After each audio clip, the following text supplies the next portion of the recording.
Assalamualaikum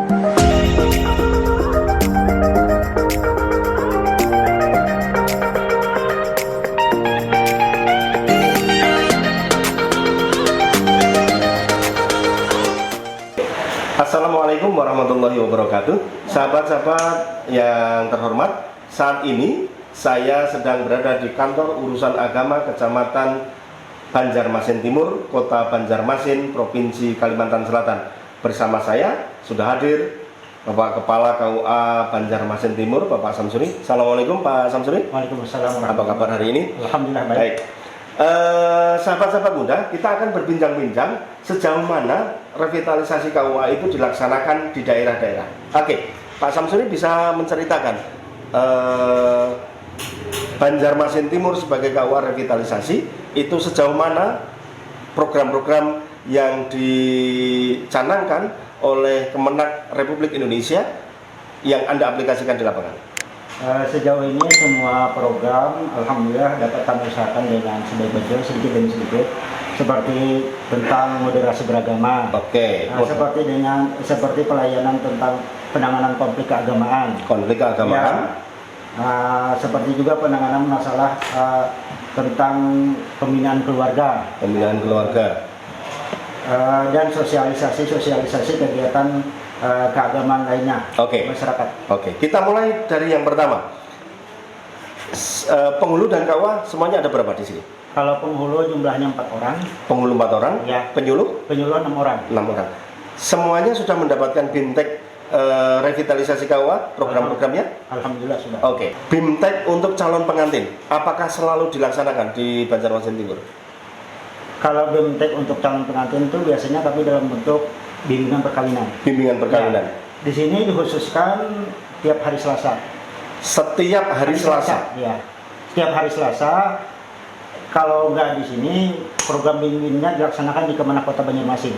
Yang gabungan itu, tapi khusus untuk di KUA setiap hari Selasa. Jadi gini, ketika mereka mendaftar nikah, pada saat mendaftar nikah itu keluar data langsung ditetapkan waktu bimbingannya. Nah, jadi mereka pasang suami istri misalnya hadir pada tanggal 9 April misalnya hari Selasa, jadi sudah dijadwalkan orang-orangnya.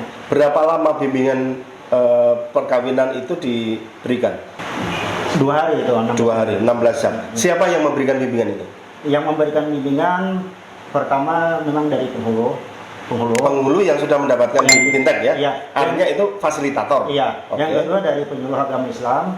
Yang ketiga kita ada juga unsur tambahan dari Pemko, itu dari penyuluh KB dan dari pihak Puspaga Pusat Pembinaan Keluarga Pemko Banjarmasin yang di bawah Dinas Pemberdayaan Anak dan Perempuan. Berarti ada 2 nih kalau saya melihat.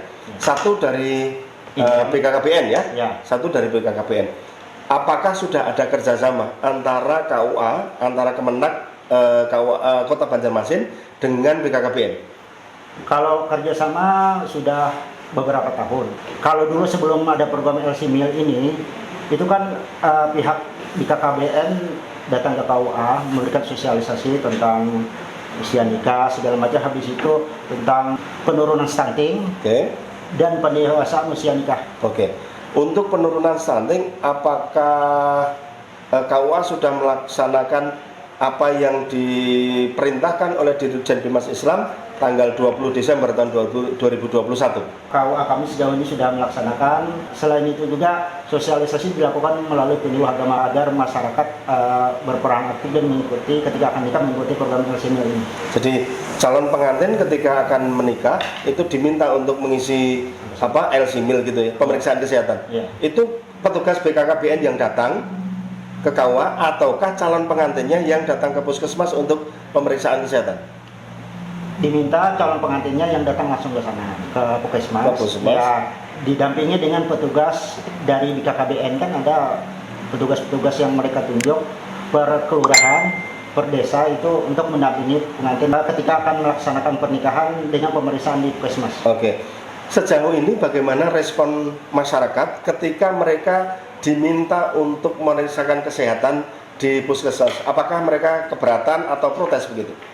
Selama ini masyarakat tidak mempermasalahkan itu, justru sebagian ada yang berpendapat justru itu lebih baik karena sebelum akad nikah kita dapat mengontrol kesehatan mereka. Apa yang harus disiapkan termasuk penambahan wawasan bagaimana nanti ketika berkeluarga, ketika jadi ibu, segala macam apa-apa yang harus disiapkan. Banjarmasin Timur itu termasuk satu di antara 12 provinsi dengan stunting paling tinggi. Apa yang dilakukan KUA untuk mensosialisasikan pemeriksaan kesehatan melalui LSIMIL? Ya, yang dilakukan adalah melalui sosialisasi. Ya. Siapa yang melakukan sosialisasi? Sosialisasi itu terdiri pertama dari pihak penyuluh agama Islam. Yang mereka terjun ke masyarakat, kemudian penyuluh agama honorer itu kan mereka juga dilibatkan. Kemudian ya kita mohon juga, kita minta ketika khutbah atau segala macam untuk mensosialisasikan itu lewat khutbah Jumat. Iya, sedikit lah kalau bagi mereka. Karena kan dari penyuluh agama honorer itu kan ada yang jadi khotib segala macam, dia punya majelis taklim, dia kan punya jamaah. Apakah keterlibatan petugas dari BKKBN itu mulai dari di KUA sampai ke pendampingan di rumah, ataukah hanya sebatas ketika pemeriksaan? Yang pertama yang nyata dulu ketika sebatas pertama saat pemeriksaan dulu, sebelum akad nikah pemeriksaan di Puskesmas, kemudian ketika sudah di KUA, mereka terlibat lagi dalam acara bimbingan. Itu tambahannya kan dari itu. Tadi selain itu kan mereka tidak hanya mendamping, juga memberikan bimbingan. Berarti selama ini kerjasamanya sudah bagus. Sudah bagus. Dan itu sudah beberapa tahun lalu sudah.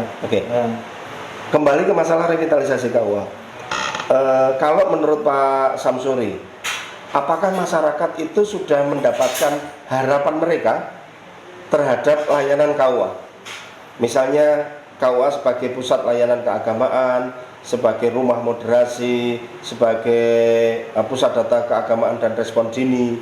Sejauh ini pertama memang kami berusaha untuk memenuhi semuanya memenuhi kan sedikit demi sedikit, dan apa yang diminta masyarakat selama ini kami usahakan dapat terpenuhi semuanya. Termasuk misalnya ada penanganan pendeteksian permasalahan dini, ada permasalahan konflik segala bisa ditangani. Apa harapan Pak Samsuri ini terhadap layanan KUA kepada masyarakat? Harapan kami kepada masyarakat terhadap layanan KUA kedepannya pelayanan dapat kami tingkatkan lebih baik lagi. Karena kan harapan Kementerian Agama itu kan memberikan pelayanan yang sebaik-baiknya bagi masyarakat. Semuanya ikhlas beramal. Untuk ekonomi umat, apa yang dilakukan KUA pada program pemberdayaan ekonomi umat? Sejauh ini yang dilakukan oleh pihak KUA sesuai dengan arahan Dirjen Bimas Islam tentang pemberdayaan ekonomi umat, pihak KUA melalui penyuluh agama Islam, melalui pelaksana KUA juga jadi pendamping. Jadi fungsi penyuluh agama Islam itu mendampingi masyarakat yang mempunyai usaha. Ya, yang mendampingi usaha, memberikan support supaya bisa berkembang lebih baik lagi. Sip. Baik, sahabat-sahabat yang saya hormati, KUA sebagai ujung tombak dan cermin dari Kementerian Agama di tingkat kecamatan tentu berupaya untuk memberikan yang terbaik. KUA bukan hanya melayani pernikahan dan rujuk saja, tetapi KUA harus bisa mentransformasikan dirinya sebagai pusat layanan keagamaan, KUA sebagai rumah moderasi beragama, KUA sebagai pusat data dan respon dini terhadap konflik keagamaan yang ada di tingkat kecamatan. KUA memberikan layanan yang berkualitas dengan menjalankan SOP dan pemberdayaan ekonomi umat di masyarakat. Terima kasih perhatian teman-teman sekalian.